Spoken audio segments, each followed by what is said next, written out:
Hello, and welcome to Outside the Zeitgeist, an opinion podcast presented by Mook Media. Please be aware that the opinions expressed on this show do not necessarily reflect those of the host platform. Outside the Zeitgeist is funded by people like you, for some reason. And now, here are your hosts, Greg and Charles.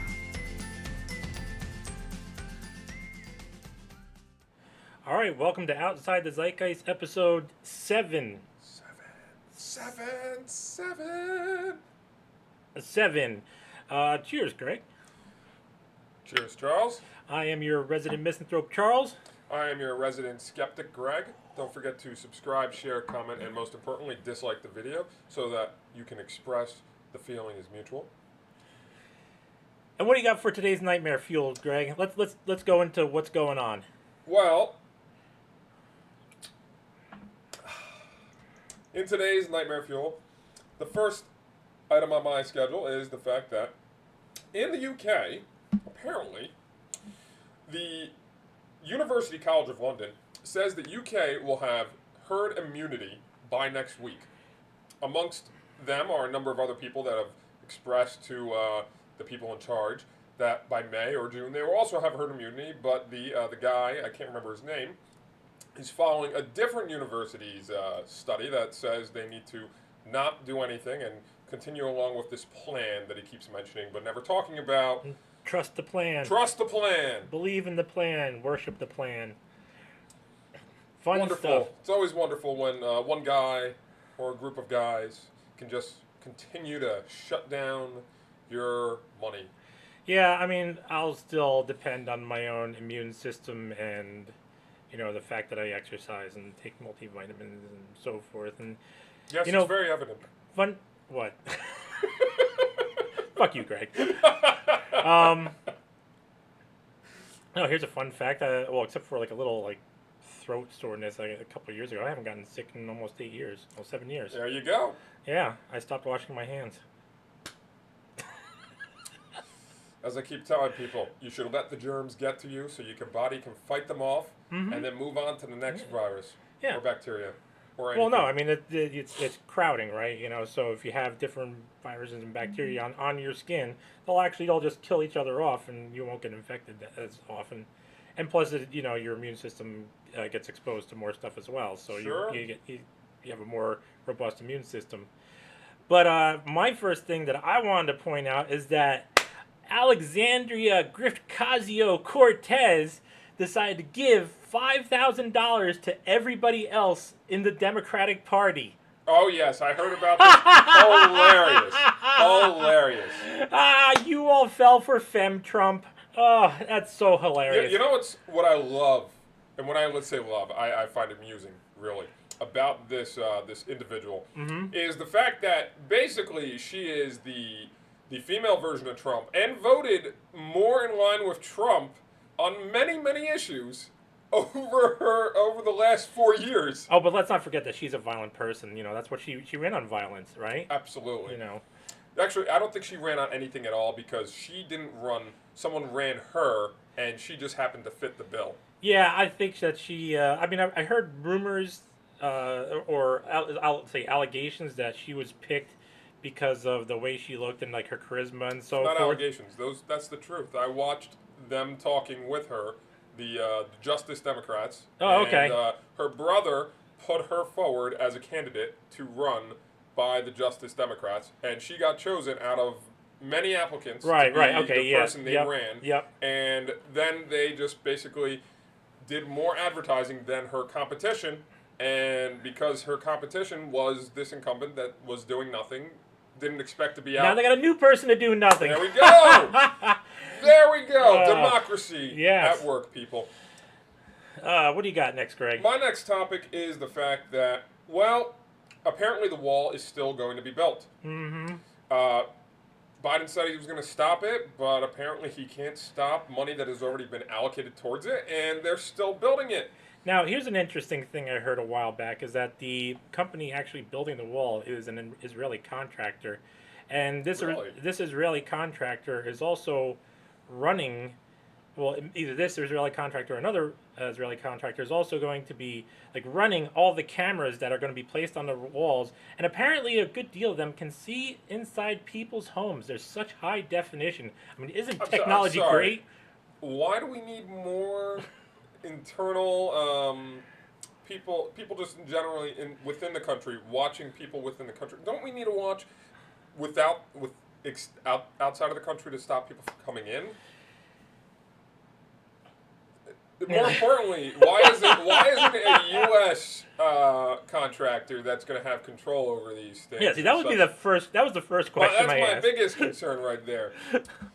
In other news, outside of that, of course, in the ongoing Derek Chauvin trial, which the media loves to paint in one direction and one direction only, apparently it was brought up in court, I believe, that there was a speedball found with his evidence. God, that's a his DNA term I've had in a evidence on long here. time. Yes. Since the 90s. George Floyd's DNA was on this speedball that was recovered from the actual patrol car they were trying to put him in. And I know I watched the entire video a number of times, and he was mentioning that it seemed like, he was hooping it. You ever heard of that? I've never heard this term before. Apparently it means a couple things, either playing ball or something related with drugs. These kids are always inventing new terms and catching on and all that stuff. But the media in general just seems to want to continue to paint narratives for one thing or another Now, that are just... I watched the opening arguments of the Chauvin trial, and here's what I can say. The prosecutor did a lot of just appeal to emotion. Yes. And the defender, the defense attorney, he just said, "This is the facts. Here's facts and facts." And he did a little bit of, sort of appeal to to emotion, but not so much. He was more. His opening argument was more fact based. It's like, this is what you're gonna see. This is how things are done. These are the situations. Yada yada yada. So, and I was like, right off of that, right off of that, I'm like, it seems like the defense is gonna win this. I watched portions of it. I watched the opening, and it seems in many cases where it's like the left versus the right, because that's what it feels like in this case, that it's the left versus the right. Yeah, just like Rittenhouse. I have often seen that it is appeal of emotion versus facts and law, and in general just actual things that may or may not have occurred. Yeah, and let's be clear, because either side will use the appeal of emotion to get their. We've seen it done both ways. Yes, they will. But what strikes me as always odd in these situations is that the biggest networks, with the exception of Fox, because Fox is just going to report the opposite of what the biggest networks report, because that seems to be their prerogative. Well, I mean, it's all about. I mean, it's there's a reason why I call them the Con Six. Sure. They're conglomerated 6 media organizations that are all working to con everybody into stupidity. But it just seems like they're gonna. Yes, it seems like they're running all on emotion-driven fuel. Yeah. There's nothing else there other than these are my emotions. You must respect my emotions. Yeah, this is why I fucking hate all you people, because that's all you care about is your goddamn emotions. And again, I've seen it on both sides. It's all fucking crap. What do you got? So, going back to what you were saying before about the border wall, Sure. We had the articles from you've seen them. Who was it? Washington Post. Washington Post. Oh yeah, Yes. one that says there's no migrant surge at the U.S. border, southern border. Here's the data. Actual title, by the way, And of the an article. next title is what, Greg? The migrant surge at the U.S. southern border is actually a predictable pattern. Same article, new title, a few days later. They don't tell you about this. In fact, this is an ongoing problem that I've noticed for a number of years, at least 4 years, that a article will be written by somebody, doesn't matter who. It is an internet article. That's all that matters. And then they go back in days, weeks, or months later, and they change the relevant words or titles or whatever needs to be changed, so that way if someone were to look at it today, because there's a possibility that they're talking about it in some place actively, when they go back into it, now they see the new updated, more relevant, quote unquote, version of it. I mean, It's basically what Trump said. You just tell him anything and they'll believe you. Absolutely. What That's what all the news is. the worst It doesn't part matter from who it comes from. the worst part about this, in my opinion, is that we're just not, we can't pay attention to these kinds of things. It's a matter of there's not enough time in the world for anyone to like police or really that becomes a problem for a lot of these people. kinds of things, because if you look at a lot of things, especially Wikipedia, which is a terrible source for information, it is a great way to.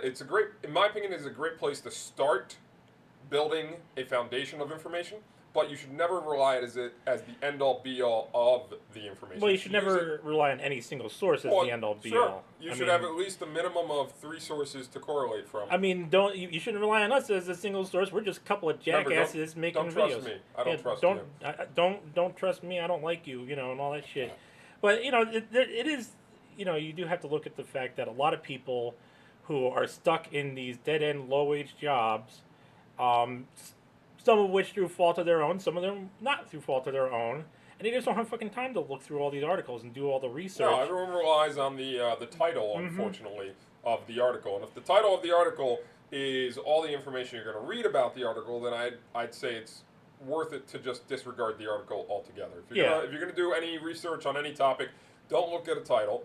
Look at what's past the title, because usually what's past the title in this day and age, unfortunately, is a pile of BS.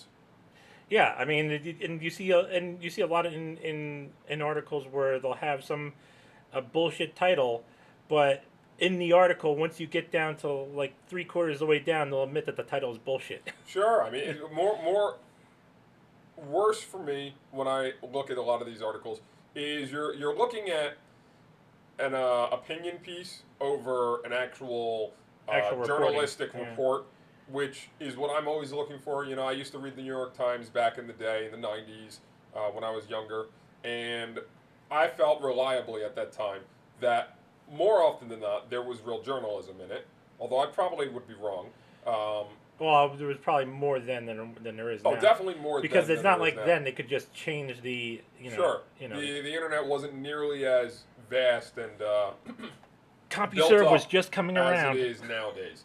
But it was easier to catch when someone suddenly started changing their opinions on it. Nowadays, it's even though they say the internet is forever, it is very difficult in some circumstances to find the original opinions of people or do anything with regards to those. Yeah, I mean, you have a couple archive sites. I think Sure. like archive.org and like the Wayback Machine and all these different sites that just go out of their way to just archive stuff. But the worst part about that, and it's even more substantially, that's not really the best way to say it. It's much more Insidious?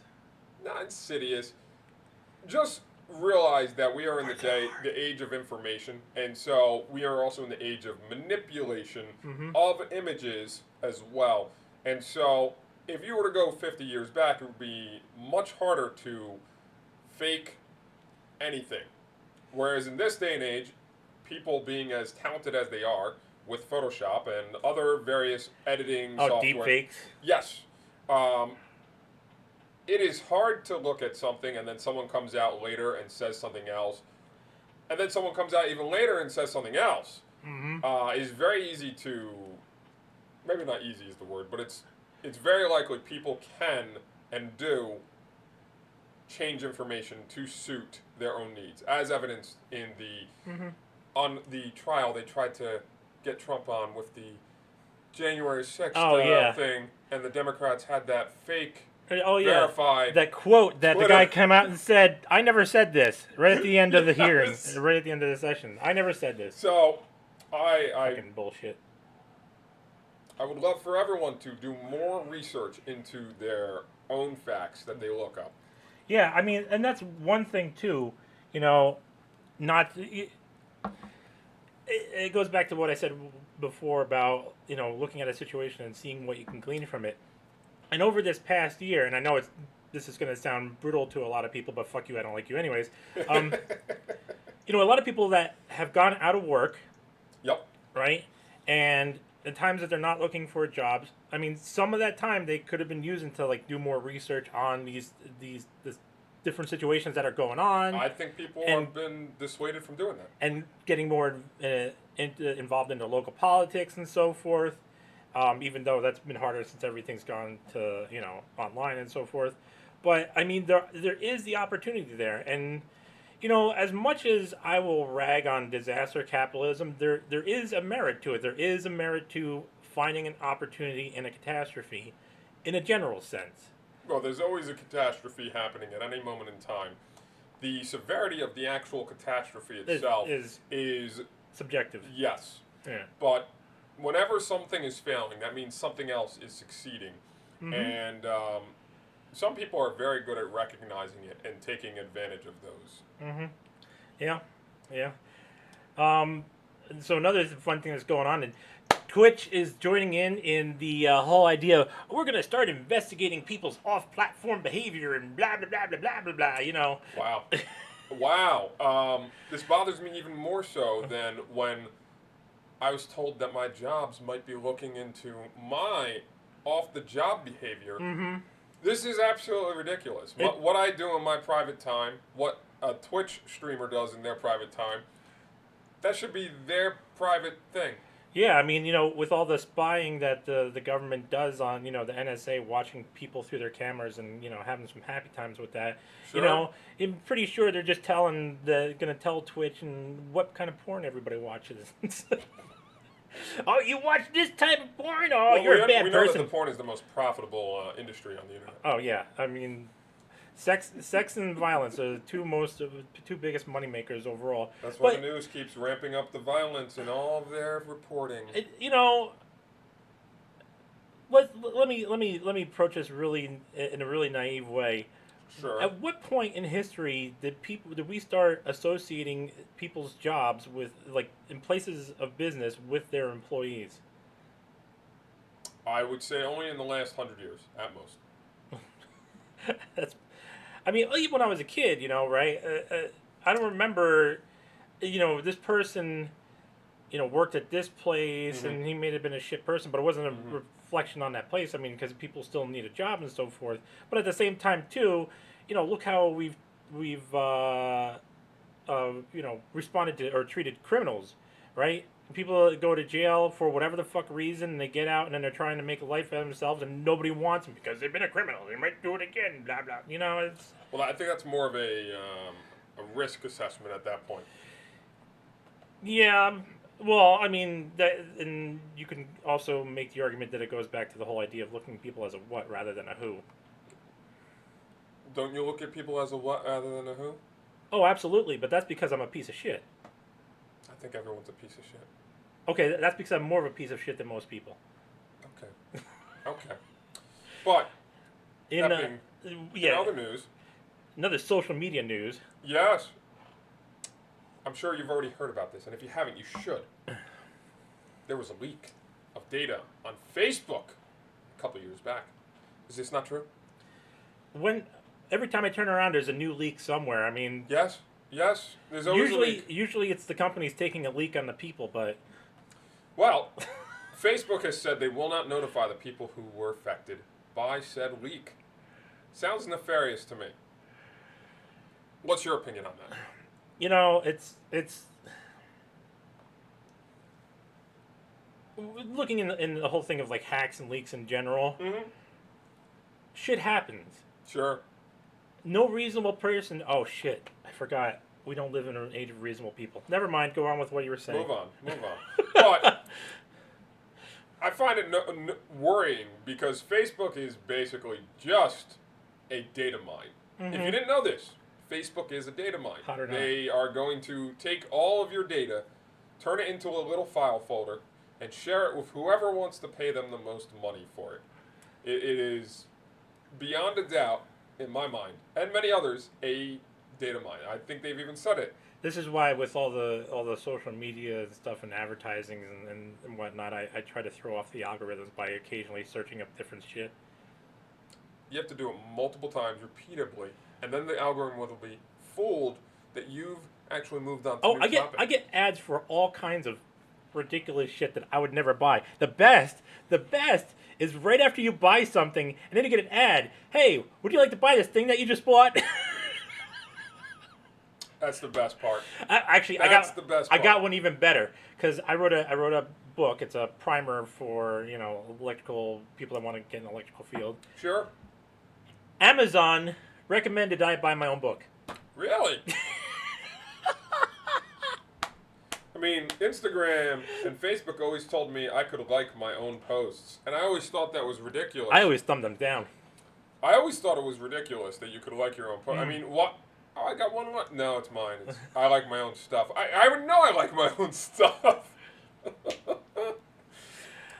Speaking of social media, so we got a copyright issue on the YouTube channel because of the clip the scene we used from My Cousin Vinny, and the whole point of us using the clip was to say that the whole conversation that they're having in the show or in the movie is the conversation about gender and race of like superheroes and whatnot. Sure. And after recording, I was like, should I take it out? And I left it in because realistically, that whole conversation that they have in there is the conversation that people are having. It's the same, the whole thing is a metaphor. Yes. So, I thought it was pretty good. Yeah, I mean, of course, we thought it was good because, we're us and we don't like you, but I'm sorry, I don't like you. Greg kind of mostly doesn't like you too, but only sometimes. But yeah, so we'll see how that plays out and so forth. Another interesting piece of news is Baltimore is no longer going to prosecute drug possession, prostitution, or low-level crimes. I don't know what they mean by low-level crimes. If there's a classification for probably what is like misdemeanors, low-level crimes, mostly like misdemeanors, like maybe like vandalism and shoplifting and so forth, and probably just have a fine rather than putting them in jail or so forth. I just don't understand why we're allowing the world to go to chaos. I thought we were some sort of republic-type democracy where we had law and order, not a anarchy of chaos and lawlessness. And I've always been kind of really just confused, and this could be like one of those things that it just beyond me, because you have denotation and connotation and so forth. But when I you hear this term like the rule of law, and I always found that to be a weird term because the connotations I put with the words rules and law. So when I think of a rule, I think of something that is, you have to do this because someone in authority and has power over you tells you have to do this. But law, even though it's been used differently in the past, I've always kind of had this impression that it's kind of evolved to mean something that we can all agree on, right? What makes something a law is hey, we can all agree to this, that we all don't want this, or at least the majority of people can agree to this and they don't want this. So, well, a law should be that the majority of people believe this is bad, or should not be done, or should be done in a particular way, and we agree to it, and it is henceforth done in said way. That would be an unwritten law sometimes, an unwritten rule, some might say. Yeah, social rules, but social norms. I think you're thinking of the word rule in a different way. Maybe. The wonderful thing about the English language, rule could be a law, could also be I rule over you. Yeah, and it's always an interesting thing because anytime a law can be used as a weapon against somebody who's done nothing, who hasn't harmed anybody, it bears scrutiny. And I was gonna say, spoiler alert: every law can be used as a weapon against somebody. Yes. That is one thing I've learned in life is that people will find ways to use laws to do stuff to you for no reason other than the fact that they can. It's quite unnerving that people do that. People are shit. People are shit. Speaking of other shit things, in the UK, not the UK, I'm sorry, the European Union, I believe, a European court has found that they are able to do mandatory vaccinations if you live in a democratic society. Oh yeah, what they said. It was the foundation for a democratic society. Now that's interesting. They use the word "can" though in their specifics. So I don't know if they meant it in the sense that they should be doing that, or if you could mandate. Well, there's a Supreme Court case here in the United States, which I can't remember the name of now, which basically says the same thing, that people can be given vaccinations or other medications if it serves the greater good, and so on. But at the flip side, you have, I believe it's a UN, promotes individual sovereignty as the highest order of importance, and we can talk about stuff that other social requirements like Social Security, right? Sure. But the difference is that Social Security is just something that everybody's paying into, and it's not a direct effect on a person's own body. I'll be honest. I would not pay into Social Security. I would. I would not. Eh. I'm slightly more selfish than you. I think maybe. Maybe. Although, probably not. Also, in other news, apparently Eminem is being canceled for some reason. I don't know why. I was just reading I was watching some videos, and Eminem, a guy, was going over one of his best songs that he'd ever done, and he's like, Eminem's being canceled, and I'm like, that's very interesting. I don't know why. The cancellation culture is just the too low extreme. the low effort mafia. They got to go over. They're basically piranha. Anytime they see anything, they just go after it, even their own. Some of the best comedy, horror, movies, music, whatever, would never be allowed to be made in this day and age. Blazing Saddles. Blazing Saddles. What a great comedy. Lily von Stoop. The premise of the movie is absurd. Is great. What a great movie. Speaking of musicians, Nike has taken the company that manufactured those Satan, the manufacturers of Satan's shoes for Lil Nas. Now this is very interesting because the whole point is that Nike is going after them for trademark infringement. Yep. Now, here's the thing: in order for them to be trademark infringement, they would have had to have said that the shoes were their own, or in some way lead people to believe that. Now, when I saw this, and this is just an outsider perspective, but I never thought that they were actually from Nike. I thought the explanation was that he bought a whole bunch of Nike shoes, painted them up, and then resold them. You are a smarter individual than the average person. Oh, yeah. Because the average person includes people who called Nike and said that these are against our religion, our religious beliefs, and everything. Yeah, they even quoted that in the the thing. I understand where Nike's coming from because totally. they obviously don't want to be caught up in something like that. Mm-hmm. Because if they're caught up in something like that, that means they can't sell to more people. Right, but the flip side is you have the first sale doctrine, which is you buy something, you have the right to do whatever the fuck you want with it. Sure. So, but as long as you make it aware that you're reselling something and not. I think at this point, this is one of those situations where someone like myself could have bought a Nike shoe and locally sold those things, right? Or even put an Etsy shop up where I clearly have those things. The amount of reach that I personally would have is so much smaller by comparison to someone of Lil Nas's. Why, you got shorter arms? No. Oh. He's just a bigger celebrity than I am at this current point in time. He's a mountain of a man. No, I wouldn't go that far.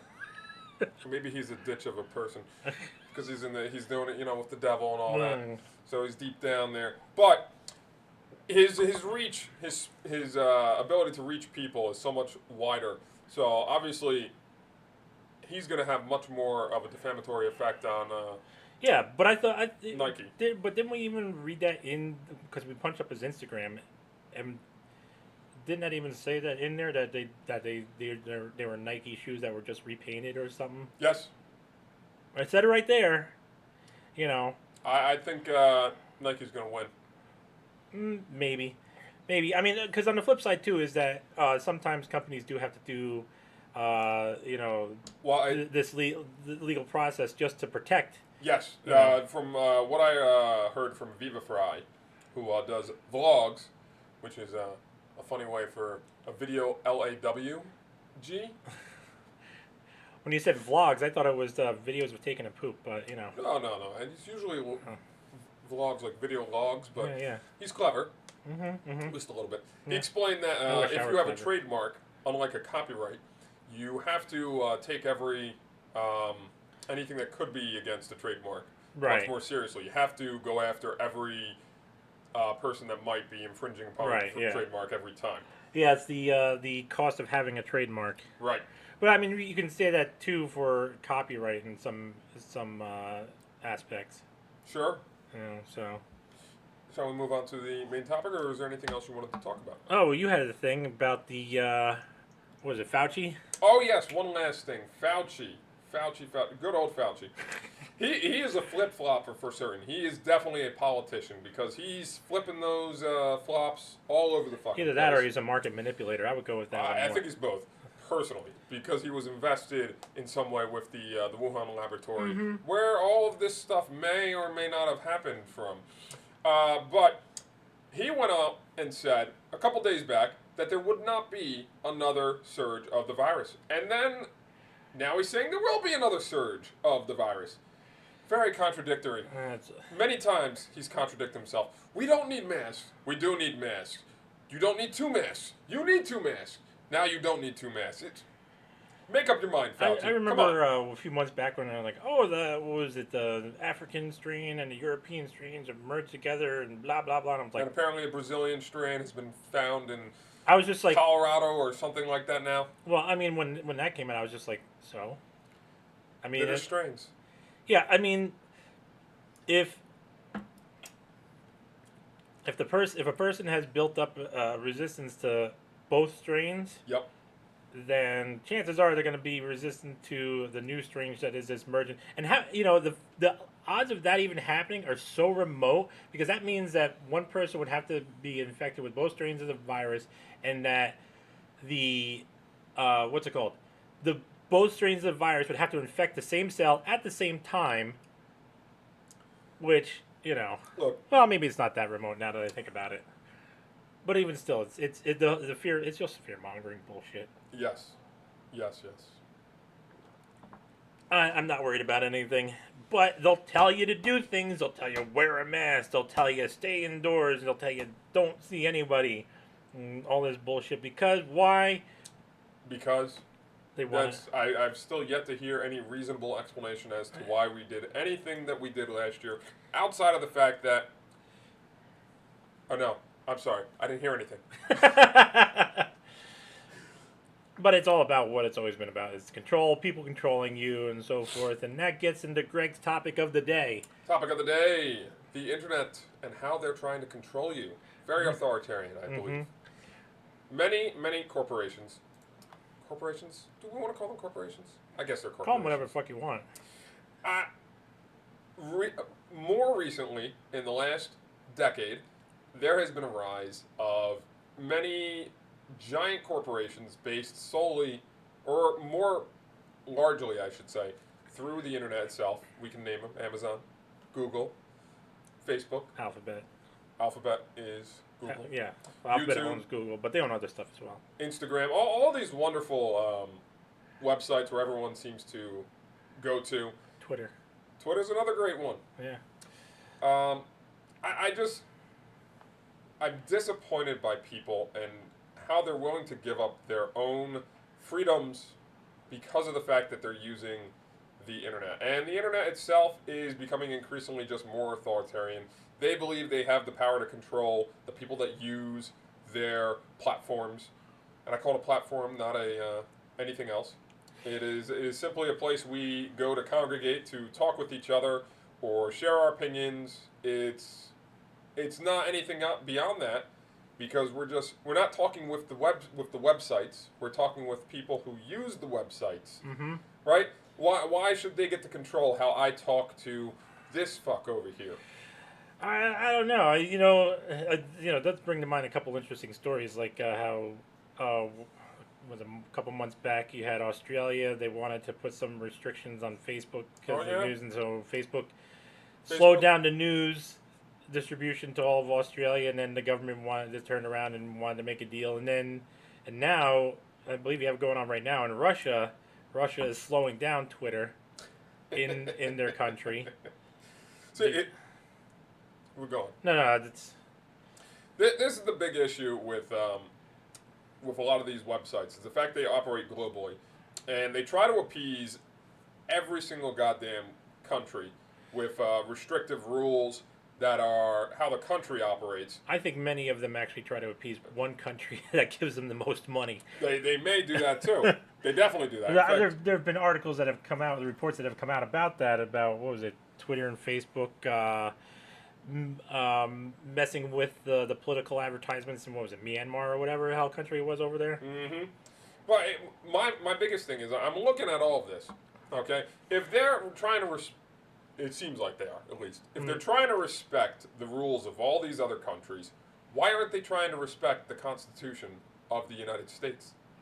It seems to me that the only time that we don't care about what the country actually is founded on or any of those things is when it comes to the United States.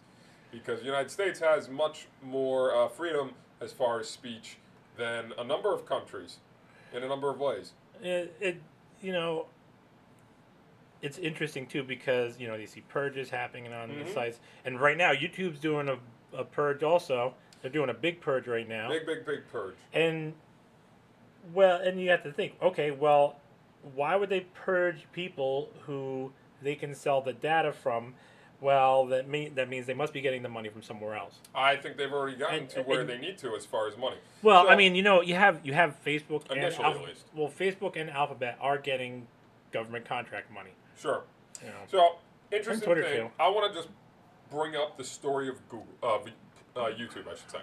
Okay, YouTube was a small website that launched some number of years ago, many years ago, right? Yeah, early aughts. What was it? 2000. Like 2 or something like that, I think. Very, very long time ago. I don't remember, but not exactly. that long ago. So YouTube starts as this website with the idea that you can just upload any kind of video to it and share it with other people, and you will get to see how people react to it. Okay, at a certain point they decided, you know what, we're going to see if we can't kick back some money to the people who are using the platform in general. So they started what is called as the monetization of your videos, their partner program. They were letting a lot of people into the program at the beginning.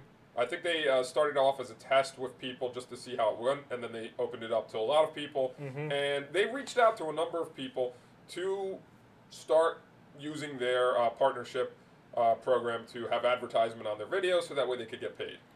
Fast forward a number of years later, now you have all these people using their partner program to make money, make a living. Okay, people are now basing their entire lives on how to be a YouTuber, which is crazy. You even have this title of a YouTuber as a job. Or VTuber. Sure. Any job in general that involves just making videos all day and uploading them onto YouTube. I find that absurd and also awesome. I know, Greg. Who the hell would do such stupid shit? Anyways. Moving on. I find it's wonderful that we have these new kinds of careers that people can use to make money. It's just a sign that as some jobs disappear, other jobs will come in to fill the space. And it is also something that if you were paying attention to sci-fi, animes, and stuff of that nature, you will see that they tend to allude towards these kinds of things in many ways as being a possibility in the future. But just going on to that, moving forward, now we've gotten to the point where YouTube quietly gets rid of creators, content creators. Sometimes quietly. They quietly get rid of content creators. Usually they started with, I believe they started with a lot of small channels because no one's going to miss a small channel. Well, wasn't the big one, well, wouldn't the first big one have been, what's his face? Which one? Alex Jones. No, Alex Jones was the first notable big name YouTuber. Right, yeah. And that was not YouTube doing, that was a coordinated effort by everybody.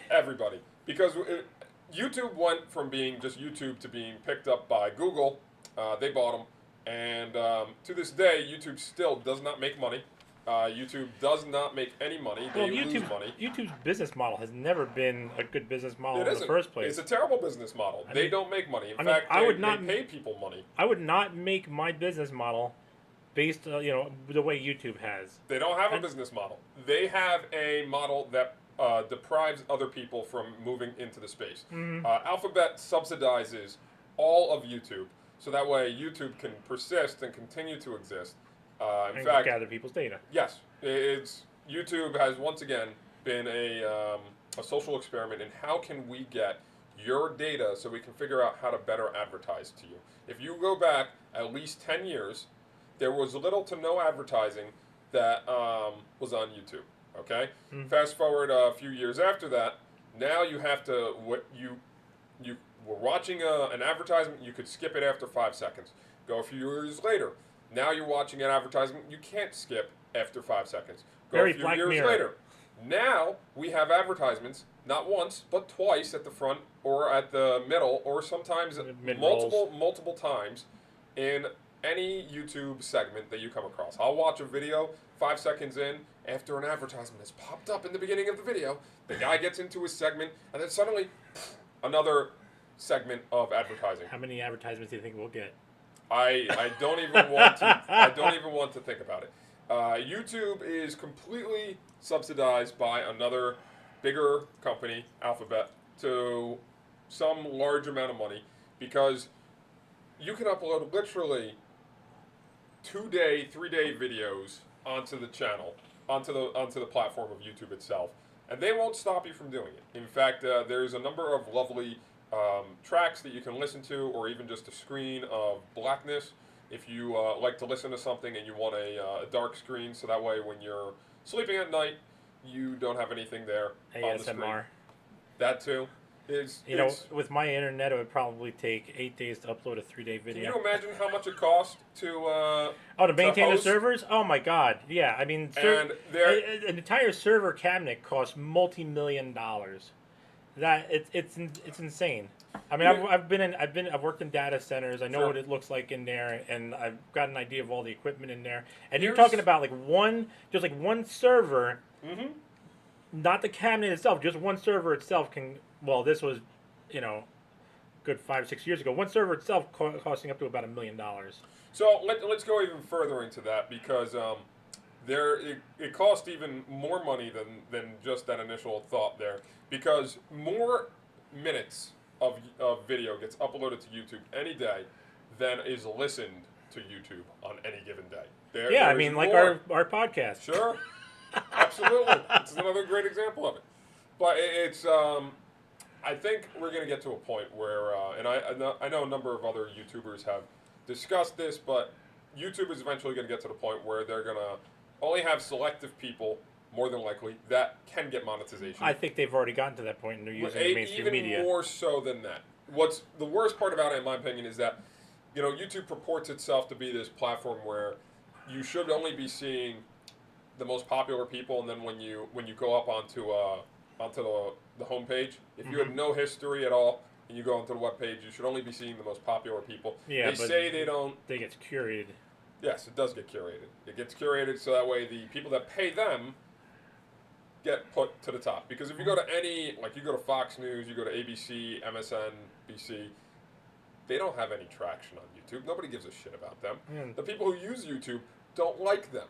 Yeah, that's the whole point of why they use YouTube, is they don't want these channels. YouTube is supposed to be a place where you can supersede the gatekeepers. So that way you can get your message out there past all these people that are stopping you from getting a message. It is the internet used to be this place where you would be able to get around the typical blockades or barriers that stop you from making money or stop you from getting your message out there, even if you don't want to make money. Just the thing too is that the internet, you used to have a lot more anonymity on the internet as well. Absolutely. In the last 20 years, my usage of the internet, I've noticed, just like with retail, they want to collect more data. Retail, you go to 20 years ago, they didn't give a shit about your phone number. They didn't care about that kind of information. Now you go to any retailer, and they first thing they ask you when you get to the checkout line is, "Well, what's your phone number?" Or email address. They wanna inundate you with advertisements, so that way they can figure out how you purchase, how you And buy. just like we said, I was saying on our second episode, I love getting advertisements. I love the fact that people are wasting money trying to get me to buy shit that I will never fucking buy. I mean, What's advertising for you? It's a numbers game. yeah. There's I remember when I was trying to start a website years ago with my buddies, we were trying to start our own social networking platform because we thought Facebook was trash. It still is trash. It's even worse than trash now because it's a data tracker. Um, we were trying to figure out how much money we would need to make as far as website advertisements and everything. And the amount of views that you get on any banner ad is like 0.05%. That is so small that if I were to take the number and put it at 10,000, that equals less than 100. That's like 50. 0.05, 50? You know, the best advertisement has always been word of mouth. So if people actually put money into making a fucking decent product and need to advertise it. Now, I mean, sometimes, you just got to advertise and when you're, I mean, like for a person like me, where I don't like anybody, so I have a really small group of people that I know. A person like me would not need to use advertising. But if you're a person that, you're social, you got charisma and so forth, word of mouth and build a decent product, that's the best thing you can do. The things that have always made the most money throughout history are the things that practically sell themselves because they're made so well. It's yeah. That is a fact. In fact, that goes back to a book I read, The Story Wars, and the things that sell the best have the best story behind them, which is why word of mouth works so well. Mm-hmm. Moving on from YouTube, though, look at Facebook and what they've done in the last 5 years alone. If you were to go back to the end of the 2016 elections, the collective YouTube, Facebook, Google, Amazon, I believe there were words, at least from Facebook I heard, that they said, we cannot let this happen again. Yeah, that was what was that? Project Veritas is releasing a video that was with a Google executive. Something like that. And it's just it's astounding to believe that they have that much control over individuals and how we're allowed to think, vote, do whatever. You can't. If you post the wrong opinion on Facebook, you post the wrong type of video up on YouTube, they're gonna get rid of it. You must follow what the techno priests preach. I just don't. I don't like it. I don't like the fact that people believe they can tell me how to think. They can tell me how to talk to people. Yeah, It people can doesn't tell me how seem to right. think and how to talk to people all they want, and I'll just show them one ass cheek or the other, or both. What are your overall opinion on this? Well, I mean, I look and see at what's going on, and the most interesting thing is how all these social media companies at least pretend to capitulate to all the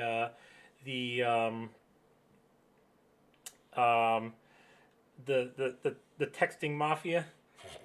The texting mafia. That they really do nothing but send out a tweet or whatever and complain about a person that they don't like, and it's really this interesting kind of back and forth display of power, where on one hand you'll have these people, this person needs to be canceled, blah blah blah blah, because they're pieces of shit. Mm-hmm. The people claiming, wanting to cancel and all this forth, and then the companies will capitulate to them. But the question is, are they really? Because it's like that thing, with drugs, you give them a free sample, Sure. and then it costs more, Yeah. the next time, Yeah. and then That's and how I then got and then you addicted just to crack. ass cracks, but but then no. So like I look at all these social media companies, and they've already started doing it. The people that have been telling these social media companies that they need to get people off the platform, they've started turning around and getting rid of some of the people that have petitioned the companies to get other people off the platform. They've been taking those original people off the platform as well. So let's go back to Alex Jones for a moment. Sure. What did he really do that was egregious enough that he had to get removed from the internet. So this is very interesting, and I paid attention to this very closely. So the whole reason for Alex Jones' removal was the Sandy Hook shooting. Now, he was very clever, and he did it in the exact right way with what he said. He said that he said something along the lines. He's like he said something along the lines about the. He's like, I couldn't. I'm trying to remember the exact wording because I want to get this right because it's the exact wording is so crucial. But he said that the Sandy Hook shooting was staged, and then he says, in my opinion, and then he said I couldn't believe it at first. The fact that he threw in those three words absolves him of everything, because he said it right there, plain speak. No way of misconstruing it whatsoever. He said that it was his opinion. See, this is the thing about the English language and the manipulation of videos. If you cut out any portion of a statement, then you lose the entire context of the statement itself. Yeah, that's why I try, when I watch like clips from other people, I don't really like watching clips from other people. I like to go to the source myself so that I can see the whole context. Like, here's a case in point, right? That quote unquote whining billionaire, right, from the GameStop thing, and the video that was going around was an edited video. Sure.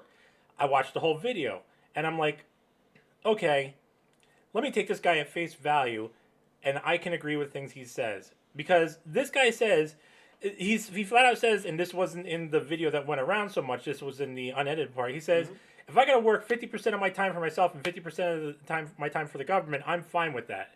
But you didn't see that in what was going around. He said that he had a problem with Joe Biden's tax plan, and that is where, and that was the part that he thought was bullshit. But the way the video was edited, and the video going around was that he said it made you think that he was saying, oh, what was bullshit was people were getting their stimulus checks and then investing in the market, and that was what was making the market do strange things. Well, I think that whole entire episode with GameStop is just a wonderful display of the pull of power between those who have and those who don't. Somebody referred to it as the conservative Occupy Wall Street. I was like, that's a very interesting concept. An interesting thing with authoritarian internet is not only is it just the companies that are very authoritarian, in my opinion, but the people who use them are very authoritarian. All right, and this goes into pretty much like many of the topics that we've talked about on the show so far.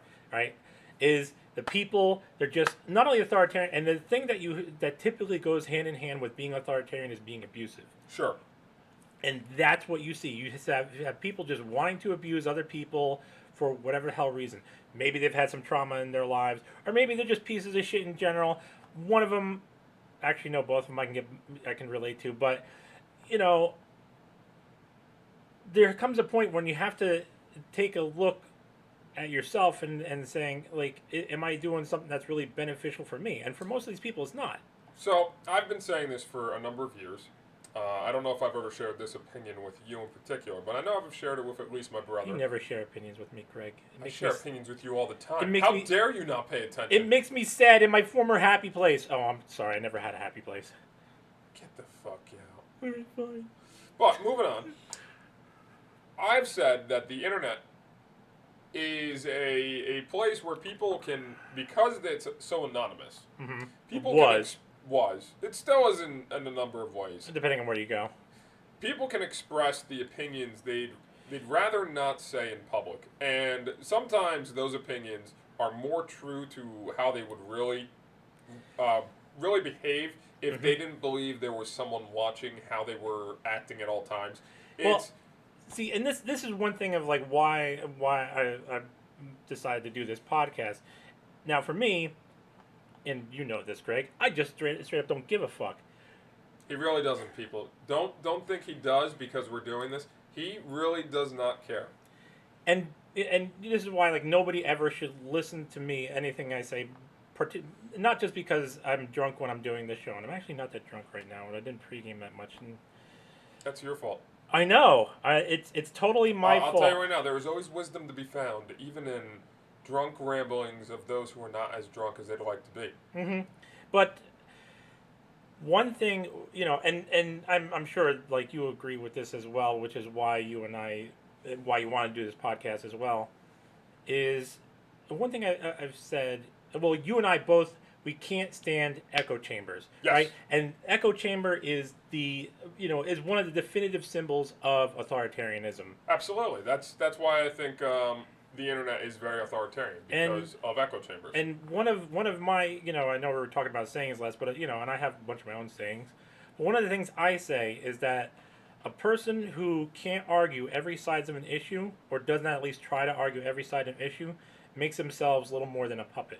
So that's I will, in my time when I'm by myself, I will think about ideas. I'll think about my opinions.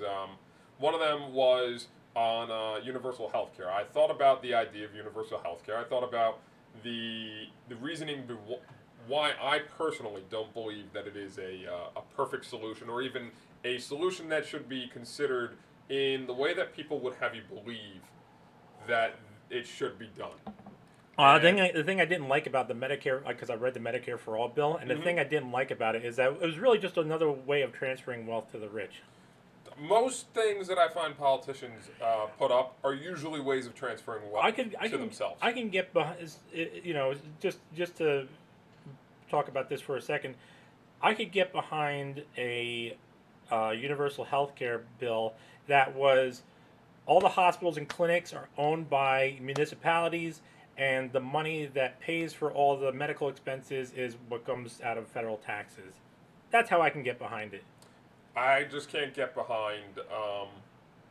I can't get behind universal health care because, in my opinion, I don't believe that, in general, I deserve anything for free. I think I should I should be working towards anything. If you're not contributing to society, if we were to implement a universal health care program, I don't believe it should go past. If someone is making more than a certain price, certain money amount, and it would be different in different states because of the fact that different states have different standards the dollar doesn't hold the same value between state and state. Correct. Which is something people just don't understand. They don't understand that the value of a dollar is completely different in New York as it would be in North Carolina, which is why cigarettes cost $20 in New York versus in Carolina they probably only cost like $12 or something like that. Like $2 or $3 or something.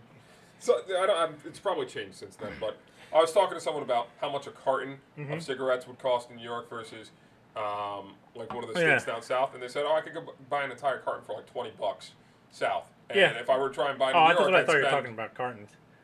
What do you mean? When you were talking before, I thought you were talking about. Never mind. Anyways, it's one of those things that is lost in translation to the average individual. They don't conceive of the differences in the states, which is why a lot of people have problems with just general laws that are different from state to state, including voter ID and other things that are just. You would expect them to be similar. But to bring it back to the topic, and this is something we can the topic we can probably get more on hand. But to bring back to the topic of the show is it does become the question of being able to deny somebody something like that as a way of controlling people. Yes. Right. You don't get your healthcare benefits anymore, and so forth and so on. Speaking of which, so for those of you that don't know, and many of you don't care, and that's fine, I'm a disabled veteran, so I get it's stupid that I'm a disabled veteran. I didn't do anything great, and fuck, I hate it when people tell me, "No, thank you for your service." But that's it's. I'm not like other people, but anyways. I get a call today from the VA. Oh yeah? Guess what they asked me if I wanted? More money? No. Oh, definitely not that. Guess what they asked me if I wanted? Healthcare. Oh, I mean, obviously, I get that through the VA, but something specific. Think about what's going on right now. Did they ask you if you wanted a freedom check? No. They asked me if I wanted the vaccine. The vaccine! Oh, wonderful. I was like, no, thank you. I find it very interesting that every single big website that people use, I'm talking about whether it's a media website, a newspaper, or if it's a social media website like Facebook or YouTube, or if they're just using Google or anything in general. It's so interesting to me that every single website allows you to post information that is in support of any single goddamn vaccine that is out there. Any of them. You can post any Because information that's that how fully supports authoritarians the operate. information. But you cannot ask any questions about what's in the vaccines. You can't question yeah, just like that why I douchebag need in the New York. vaccine. You can't question anything in regards to the actual vaccine itself, the virus. If you pose a single question, you're skeptic maybe, like myself, and you find it very interesting that suddenly all this information is coming from one side that has to be in a particular way. Okay? I find it extraordinary that nobody questions anything for any reason. It astounds me. So, if I remember correctly, and actually somebody was pointing this out yesterday, Yep. What is it? the OSHA requirements on masks Mm-hmm. for workplace, right? Yep. So and somebody asked me, "Oh, what about masks in why do people wear masks in surgery?" And I'm like, "Well, that's for liquid splatters. Yes. That's not for aerosolized items." That's not going to stop that and from happening. you know who even says that, and has said that for a long time? Fauci? OSHA. Oh. By the way, I still have my OSHA 10-hour card somewhere. I never did the 30-hour More one. interesting, I know I came across this over half a year ago. I came across this. If you look on the back of any mask that you buy at the store, any of them, it does not say that it will prevent you from getting the virus. Why doesn't it say that? Because they know that the mask will not prevent you from getting the virus. Yep. All they can say is, buy me, please. For some reason, we're deciding to buy masks, and I'd like you to buy my mask over that guy's mask. You know what I plan on? And if I put this friendly character like Mickey on it, or maybe I say BLM on it, or something, maybe or you'll like be more mine, where I inclined to wrote buy mine. in where I wrote in ink the word censor. You've already been. You know what though? After this whole mask bullshit is over, you know what? I still plan on wearing my mask. That's Just as a way of saying, oh, you see how stupid I look now? Well, this is how stupid you all looked for, I just can't. I can't deal with the fact that. I guess it's just people are willing to go along with something as long as they don't get bothered. Okay, so people are fucking lazy. I agree. That's what a lot of it boils down to, and they want somebody to tell. But the whole human experience is bullshit. People are fucking lazy. They want somebody to tell them what to do, and then they want to bitch about the person telling them what to do, and it's. Another interesting case of internet authoritarianism. I like how you just smoothly transitioned there.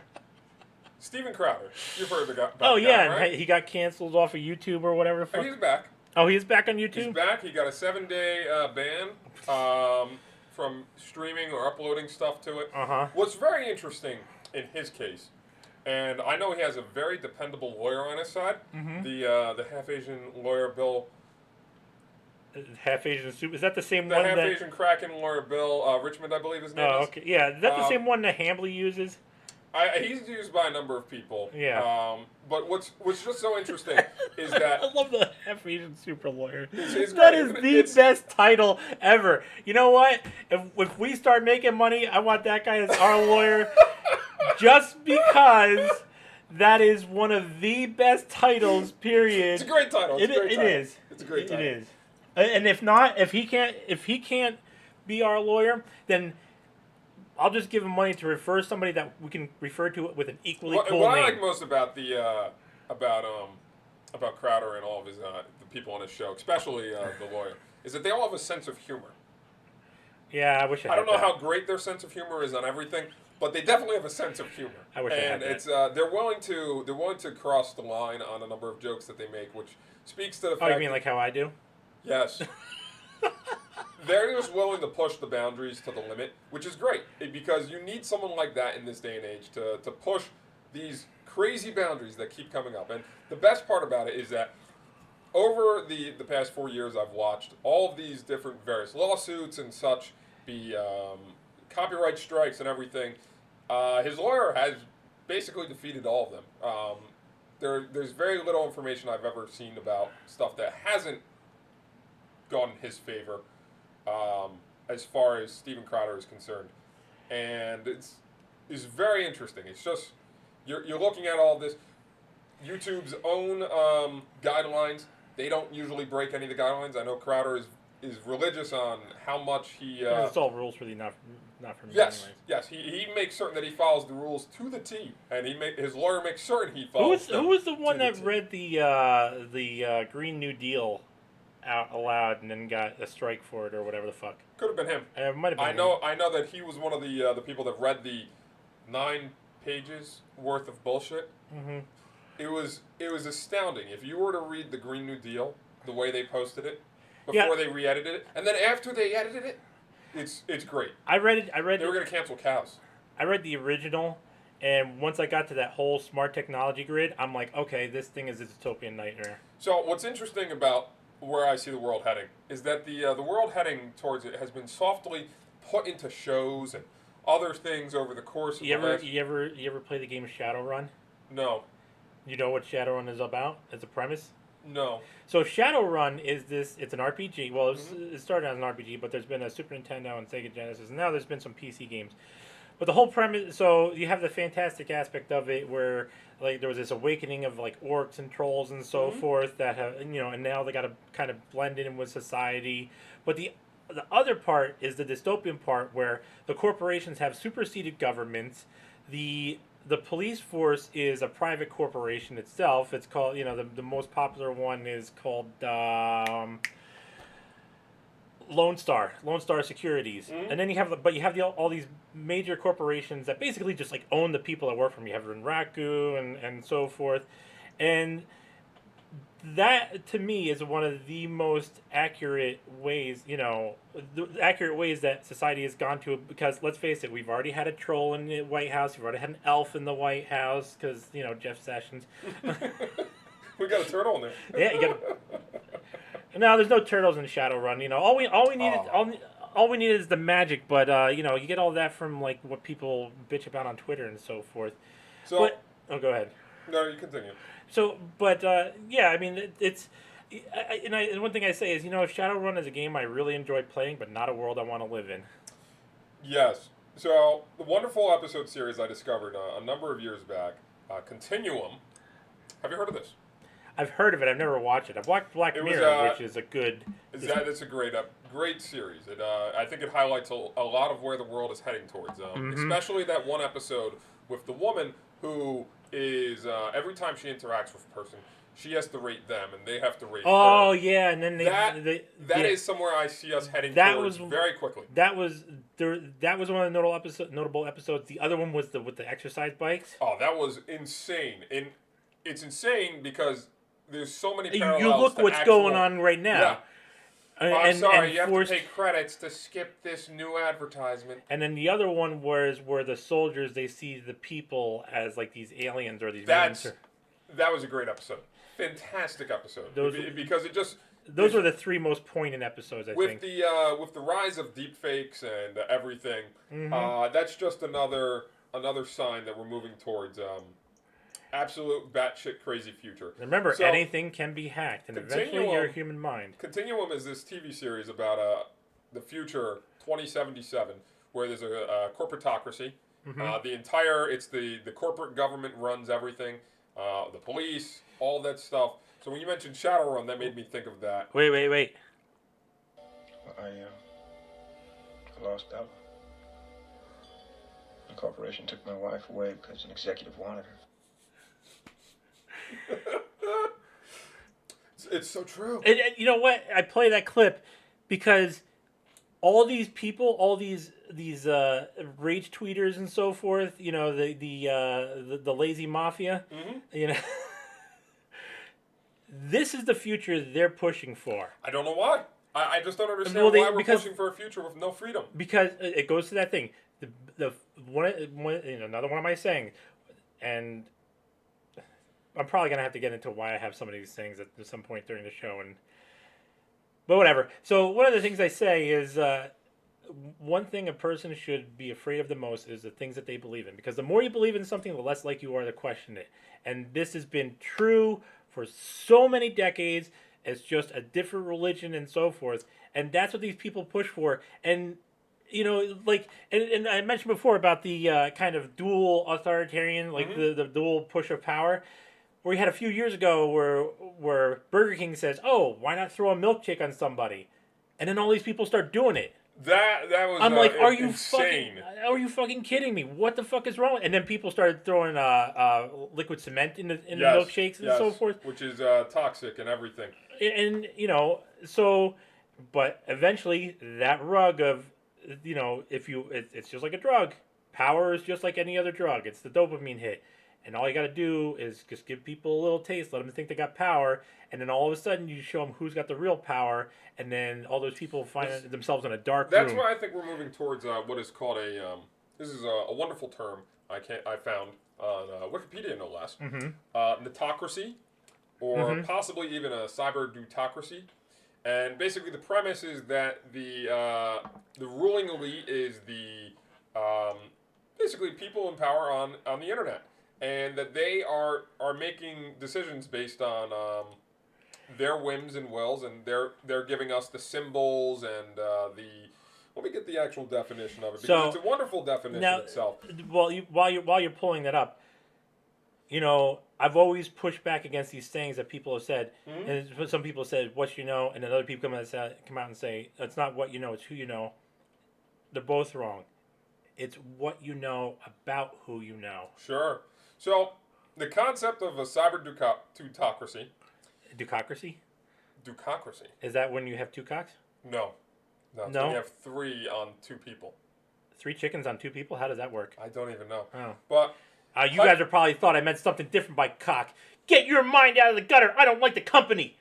Information elites controlling means of mass communication, and accordingly, power institutions, and the functioning of which is based on the use of information in their activities. Well, yeah, I mean, this goes back to what I said before, like the techno-priests. As the tool of social control, cyber-deutocracy allows elites to engage in the destruction and or transformation of existing meanings, symbols, values, and ideas. You can tell by the pause where you had the word rap. Generation of new meanings, symbols, values, and ideas. Introduction of these transformed meanings, symbols, values, and ideas into the public consciousness to shape society's perception of political reality. You mean like, let's reimagine the definition of capitalism. Yes. Now, so here's one thing. And this is kind of where I got to kind of like go off on a different direction here, because... You're always going off in a different direction. Well, that's what I do. I'm crazy like that. I go off in all the directions. Continue. It's the drink. Blame it on alcohol. Anyways. No. You know me too well. Never do that again. Ever. On the next episode, I do that. No, but anyways. So... No, but seriously, it's the idea... we like to name things, right? That's what we like to do. We like to name our problems. We like to name our pain. We like to name solutions. We like to name, this, that, and the other thing. We like to name our bills, too. Yeah, we like to, I name my junk. And I'm not talking about my nether region. I'm talking about, like, trash I have sitting around. I know which pile. But anyways, there becomes an issue with finding names for everything. Like, and I've said before, I take issue with words like capitalism and so forth, and socialism and whatnot. And it becomes harder when you have these names that are really just like a higher vocabulary level than your average person. So you leave the plain speak space. Yeah, that's I think that's an issue in many areas, because if you were to try and dissect a bill of any kind, a legal document of any kind, there would be so many words.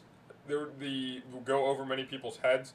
In fact, maybe not even the words themselves, but the way that they're constructing the sentences to talk about what is in the bill. For example, and I know this is a very confusing thing, but it says when we talk about this word, and they mention the name of the word, okay, we'll call it, when we talk about property, and you have a definition of what you mean, what you know to property to mean. This is what we mean, and so they define the definitions within the bill itself. The bill itself about what they're actually talking about, and so suddenly, and this is where it becomes really deceptive, because if someone goes to talk about the bill to the general public, a network like TYT or Tim Pool, who does his own thing.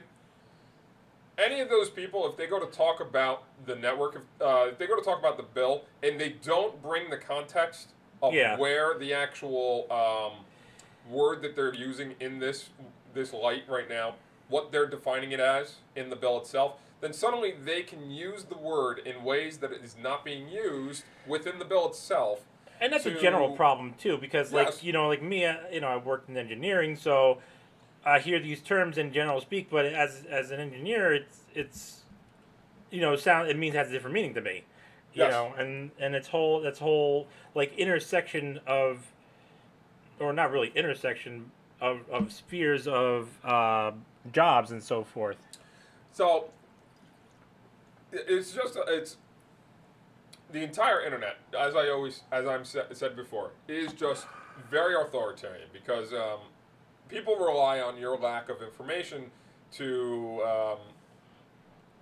just make statements to you, hoping that you'll believe what they're saying and not doing any research into it. That's a subtle means of how they get power, is that they can build upon the fact that you may not be as well informed or even well incentivized. Well, I mean, it's even do the research yourself. It's the classic grift, right? Because Trump did it, AOC did it, people like Sarkeesian did it. It's the whole, hey, look over here, here's the bad people, give me money. It's the same thing. Do you have money? What's money? You said give me money. Can I have money? I can has cash? Get out. You're broke. I know. I mean, look at me. Look at the outfit I'm wearing. Isn't it quite obvious that I'm broke? Give me $1 just for sitting here right next to you. Oh, but you're the one that smells. Oh. I laugh at my own jokes. Fuck you, people. That means it's not funny. It's not. I'm not here to entertain you. I'm here to entertain myself. I understand. I'm just like. I agree. I agree that he is here to entertain himself. Yeah, just like the only thing different between me and a middle-aged woman is the sex or gender, because I'm here with a cheap glass of cheap box wine, entertaining myself. So Fuck I you, people. want to bring up one other thing in regards to the cyberdemocracy, and that is the person who is part of the cyberdemocracy. That is a consummariat. That's the way it's pronounced, the consummariat. A consummariat is basically someone whose main activity is consumption, regulated from above. It is kept occupied with private problems, its desires provoked with the use of adverts, its active participation is limited to things like product choice, product customization, engaging with interactive products, and lifestyle choice. And I just want to point this out because for a long time, the United States, as well as the world at large, at least in first world countries, has moved from a point where things were a struggle to the point where things are so plentiful that our biggest problem is deciding, should I wear the red outfit today or the blue outfit today? First world problems. Yes. And the biggest issue I find with that is that we are no longer thinking about what I need to do to survive, which is why you have so many issues with people needing Social Security or other forms of economic health in their later years in life, because they're no longer thinking about how do I survive when I'm that old. They just think about what do I wear when I'm that old. Yeah, but at the same time too, even for those people that do plan ahead and whatnot, those people get eviscerated as well because you have the erosion of the value of the dollar. But that's just another problem, the fact that our society is now a society of consumption as opposed to a society of creation or struggle to survive. It's so I mean, because now if we look at this in mathematical terms, right? because you have the natural curve, the logarithm curve, the bell curve, as people explain, and so forth. And you have to, well, I asked the question, how much of this, the usage of like welfare and UBI and so forth, how much of that is a progression of that curve? Because let's have what curve are we referring to in particular? Well, I'm getting to that. Okay. So let's discuss the idea Okay. that, right, and that's why I want to do this show, is just to discuss every single fucking idea I can. Okay. Moving on. Let's discuss the idea that the whole idea of like UBI and whatnot is just a necessary thing, because as technology progresses, you have that bell curve between by the jobs that are needed, and then eventually you get to the point where jobs are not needed so much, and that it becomes, and then you just because of automation and so forth, just naturally need less people in the overall workforce. I don't believe that UBI is ever necessary. Okay. I think. Okay, but let's go to that idea, and let's talk about how we. Well, I guess really we shouldn't talk about this. That would be totally another episode. Let's talk about that in another episode. Let's talk about sex, baby. Let's talk about not you and me, because I'm not gay and you're not gay, and that's how we be. I'm questioning this as much as you are. Oh my god.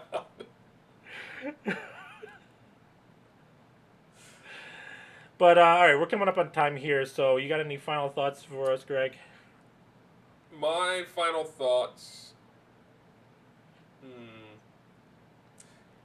They sound very final. Yes. I would strongly encourage you to do some independent research If you on can. what If you can.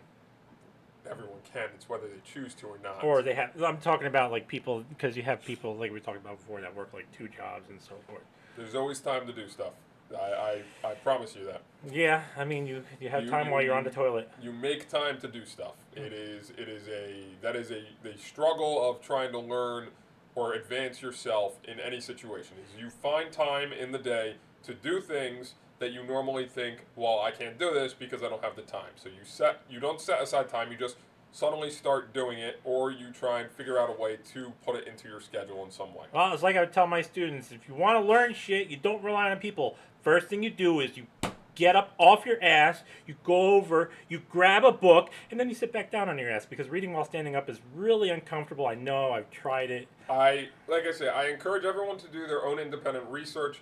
Where I get my information from, I try to get as many sources as possible. I still don't think I have enough sources for all the conclusions that I come to. I just encourage you, look into the decisions that YouTube, Facebook, Amazon, Google, any of these big name corporations make. Just look into what they're doing, why they're doing it, and then look into what they're not saying. Because if you should try and read between the lines of what is being said and what is not being said.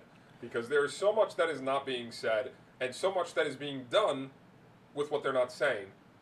That's another thing I tell my students is, like, because English and whatnot and all these passages and so forth. What's being said, how it's being said, and what's not being said. A great game that illustrates that point is the game where it's all squares and you have to fill it in based upon the numbers. 2048? No. It's I don't know the specific. Minesweeper? No, well, Minesweeper is another great game that sort of illustrates that point. But it's Yahtzee? So if you have 5 columns wide and 5 columns deep, and in one column it says 1, and another one it shows 3, and another one it shows 2, another one it says 0, and another one it says 1, and on the other side it shows a bunch of other numbers as well. You're trying to figure out where the dots connect, and you're using the you're talking about Picross. That's it. Okay. You're figuring out the information that is being given to you versus the information that's not being puzzles, given to you. Jigsaw puzzles, Picross, Sudoku, 10-10, All or of those 10-10 types rather. of games, those will help you to get your mind to think in ways that you're not usually thinking. Sudoku is a great way of doing it because there's only one piece of information in Sudoku that you care about. The fact that you need to have 1 through 9 in every row and every 3x3 box. And every row, every column, yeah. So once you know that it's that, then you just have to think about what information is provided to me and how can I use that information to my advantage. Because I have there's a hell of a assigned lot that's not Sudoku being as told to me. homework. Sudoku is a great homework thing. It's Yeah, fun. I've assigned it as homework. I've assigned that, and I've assigned Ken as homework. You know what as well. one of my favorite puzzles when I was younger was? What's that? I came across it in my book in math. It's make it so that every box, every column, every diagonal, and every row adds up to 15. Fun times. Right? You only have numbers 1 through 9, but you got to figure out how all the numbers fit into a 3x3 grid. It's a great beginner puzzle. Yeah, because I mean, it teaches you the importance of math and how to reason. that's the one thing, like puzzles and whatnot, and that's Logic. why like authoritarianism in a general sense is able to take such a hold, because people don't challenge themselves. Now, am I going to tell you to challenge yourself? No. Fuck you. You're a lazy fuck. Be a lazy yourself. fuck. If you don't challenge yourself, you stagnate. You know what? That's why Charles is the way he is. I thought it was because I was naturally stupid. But anyways, you know, but it's a character thing. There are people that want to challenge themselves and grow, and there are people that just want to sit in their ass and you know, just collect whatever just because of the way they look. Speaking of which, guess who turned 18 and made $1 million in 6 hours? On OnlyFans. I don't know. Little Miss Cash Me Outside. Who the fuck is that? You've never heard of that? On Dr. Phil? What the fuck is Oh this my bullshit? Okay, well, Greg, you should feel good about yourself and then bad at yourself at the same Look, time. I'm just saying, I don't watch Dr. Phil. I thought he was trash the first time I saw him. Oh no, but this was like a whole thing that went around the internet a few years back, and yeah. The only thing I watched that I thought was trashy but was worth watching because of the entertainment value was Maury's. You are not the father. I think we should end it. Yeah, so that's it for this episode. We'll see you on the next episode with whatever the fuck we talk about. And until then, go back to sleep, fuckers.